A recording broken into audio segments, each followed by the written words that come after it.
Hi, how's everyone doing?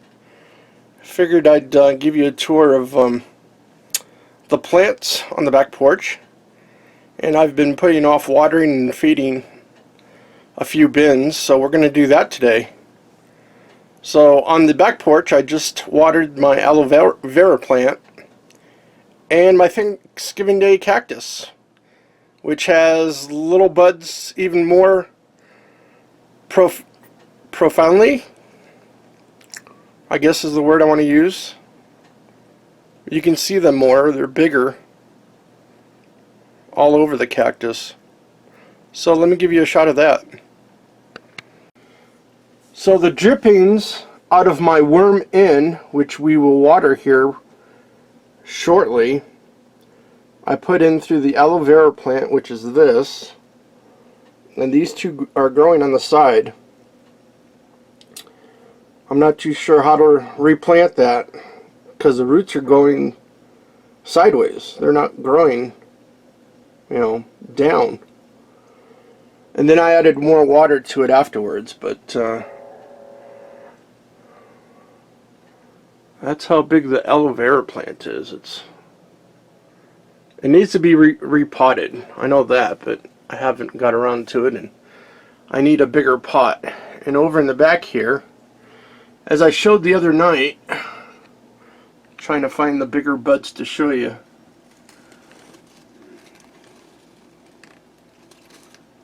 I watered this with the drippings of the worm in also, and put more water in the bottom. They say to keep moisture around the plant and it would help them to grow and bud out.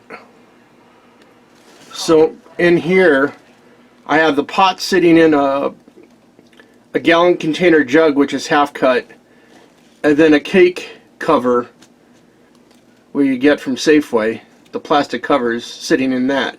So that will hold the moisture plus the overflow of what I water, and it'll spill out into that and keep hopefully the moisture for the plant to use.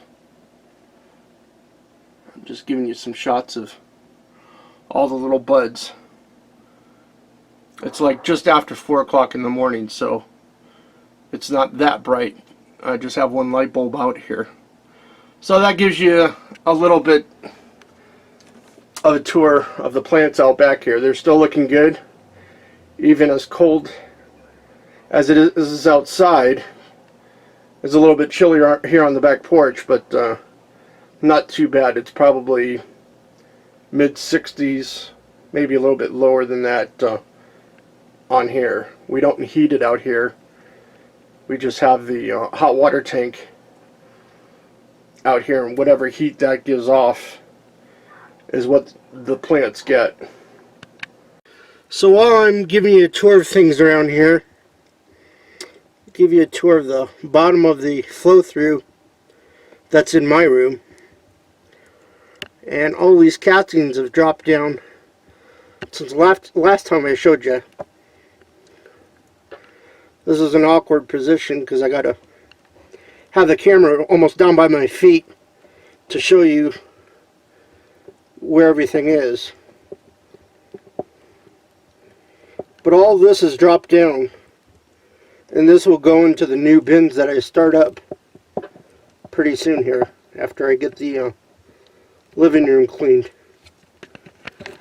And while I'm at it, let's both take a first look to see what's happening in here. Remember where the pumpkin used to be? Well, there's a stem right there of what's left of it. That's how fast they ate through this. What was that, a week? 2 weeks ago? At the most? I mean, you can see all the worms as I'm moving around the light here. Let me zoom in some. And as the castings move up on the top here, you can see the worms will move also. because the worms are right below the castings as that one's moving.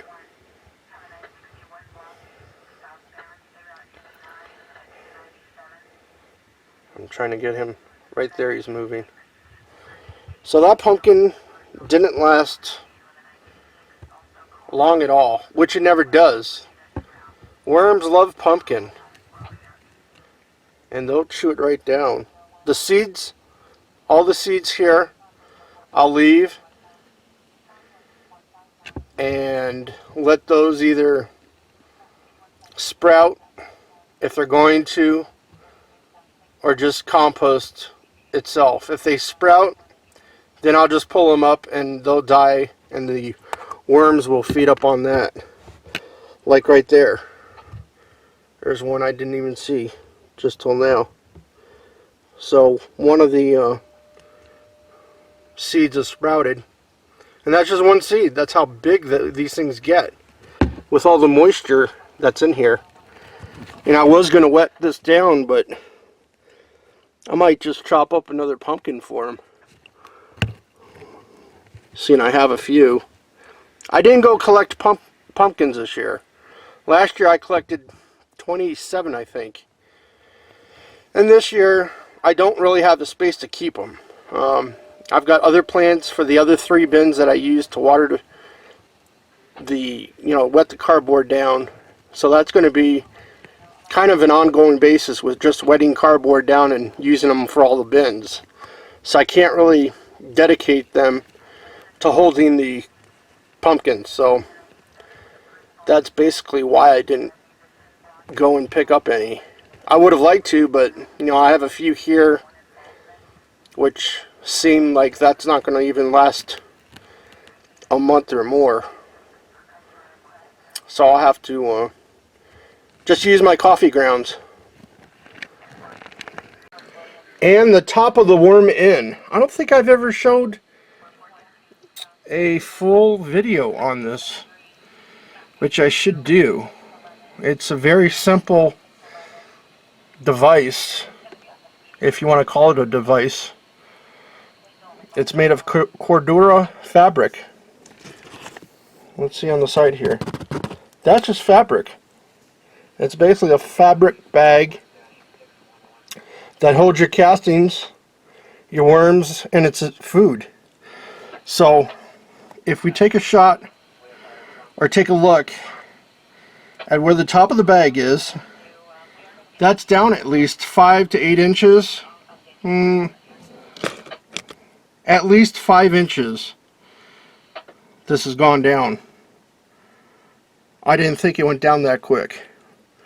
I'd have to get the date that I started it. I don't have it in front of me, but I wrote it down of when I started this. I dumped 2 bins in this thing. So I had at least over 1.5 pounds, maybe 1.5 to 2 pounds of worms, I'm thinking. And this thing was plumb full. I mean, I couldn't put any more. It was rounded on the top of cardboard, and I fed it, I think 3 times now I've fed this thing. I put a good layer of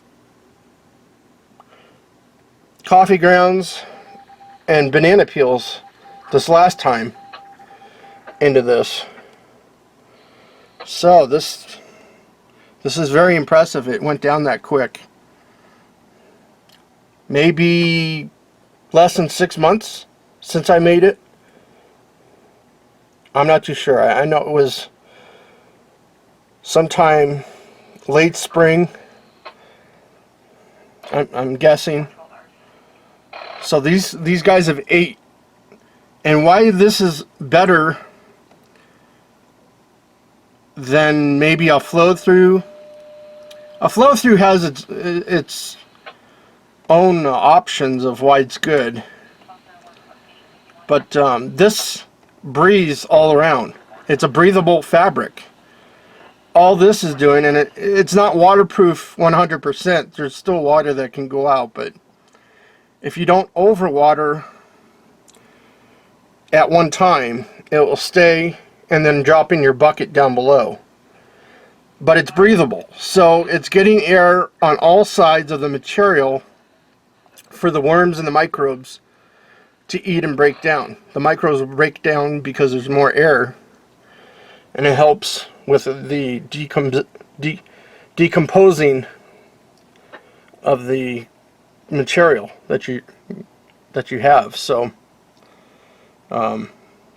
yeah, I guess I'll have to put what wet cardboard I do have in here and wet this down really good.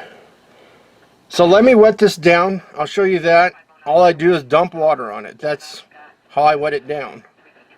So let me go get some water. Okay, hopefully there's enough light. There seems to be some light here, so I can't hold the flashlight and pour water on the same time, but basically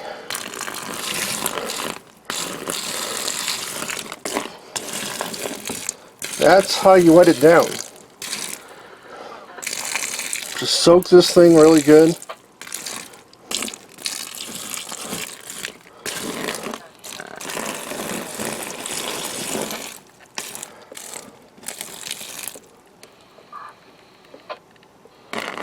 And hopefully most absorbs. You know, I'm doing it pretty quick, but if you can hear that, it's already dripping in the bucket. Because it's not all going through the material on top, it's going around and going through. So, till I get more cardboard, I'm going to put another layer of cardboard on top of this, and that will keep the coffee grounds in that area, and there's coffee grounds underneath the newspaper also. That will keep them moist. The worms will move up and eat that. And then after that layer, I'll let that sit for maybe a few weeks or more. We'll have to see how quick they eat through it. And then put another layer of food on top of that and another layer of cardboard. So you keep layering it like a sandwich and then have the worms eat through it. And underneath here, I'll give you a tour of what the bottom looks like under this. So, as like a clothes bag that you have, and it zips up on the top like a pull string. Well, this has a pull string on the bottom, and when you harvest it, you untie it and you pull this apart, and the castings will drop out from the underneath of this. So all of this drips down into the bucket I have. And then all of that drippings is still good. If you want to put it right through the worm in or another bin, you could do that right within a couple days, because there's still microbial activity that's in the water. It's, you know, it's not just dirty water, it's active. And then use it for your plants, as I did. That's where I got the water from, was this bucket, and I just dumped it in. So that's the bottom of the worm in. And then if we pan out, it sits on a PVC pipe, 3/4 inch pipe you make up for it. And this is like next to the closet that I have. So it sits on a PVC stand and then attaches onto the side of the PVC stand. On the PVC pipe itself, it attaches with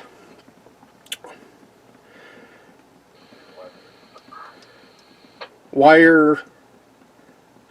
Yeah, I can't think of the name right offhand. But there's 4 of these, And you should space them out to each pipe. You shouldn't do what I do and put the zip ties. That's what they're called. I knew I would remember. The zip ties that are on these should be on each other pipe to distribute the weight, and not using the same two pipe to hold it. So if you make up your stand, distribute the weight with each zip tie on another piece of pipe.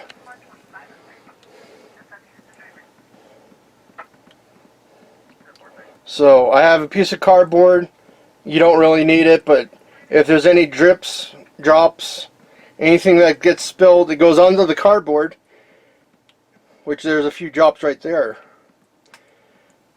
Once the cardboard gets enough drops or doesn't hold the water anymore, or it looks kind of ratty, use it for bedding. Put a new piece of cardboard underneath there, and then start the process all over of catching drips, which there aren't that many, and that's probably just from the splashing of the water that I put in really quick tonight. So that is the worm in. So the bin that I got the cocoons out of the other night was this one.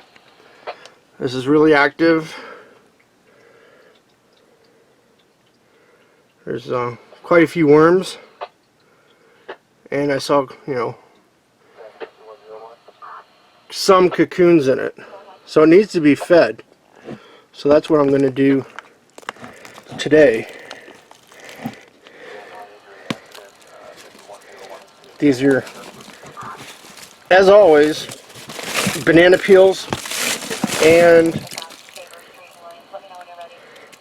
coffee grounds. Just dump them in there, and the worms will eat through that. Well, the microbes will, and then the worms will eat the microbes, but that's all I need to do to it today, is just dump it on top. And then in another month or so, few weeks, I'll come back and check on it and see what it looks like, and probably needs to be fed then also. So the low so far tonight's been 26. I've been waiting for it to warm up so I can put the free stuff out there finally. I didn't see any wind earlier, and I don't think it will be windy today, so maybe finally I can get that stuff out and have some room in my living room. I've been watching the statistics for the composting announcement I put out yesterday, and so far on this channel 5 people have watched it. On my Raising Worms channel, no one's watched it, which is kind of weird that there's nine subscribers over there and not even one has watched it. You know, it's even on the unsubscribe trailer on the main page. When you look at a person's main page, it's on there too. And it's kind of funny that, you know, that there's views on this page and not on that page yet, but that's how it goes, you know. When people get around to watching it, they probably will. And just as I said that, someone did take a look at it on the Raising Your Worms page. Just as I click this off and I hit refresh, just to see what, if anyone. That's just too funny that someone did that. So at least one person looked over there to it, or stumbled upon it. So I finally got the stuff put out by the road, and I've already had people online saying, "Oh, will you hold this for me Well, you hold that for me. I ain't holding anything. The guy was all upset. He goes, oh, I'm not going to chance it to drive 40 minutes just to see. He wanted the CB radio.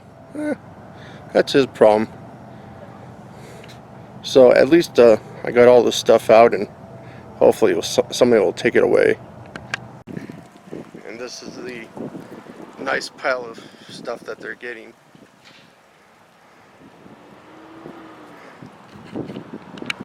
So at least I got outside for a few minutes today. It's better than what it has been of not seeing daylight even for the past few weeks. Who knows how long. Well, I went shopping the other day, so I saw daylight then. So thanks for watching. Hopefully you enjoyed the feeding and watering of the worm in and the feeding of the other bins. So we'll catch you tomorrow.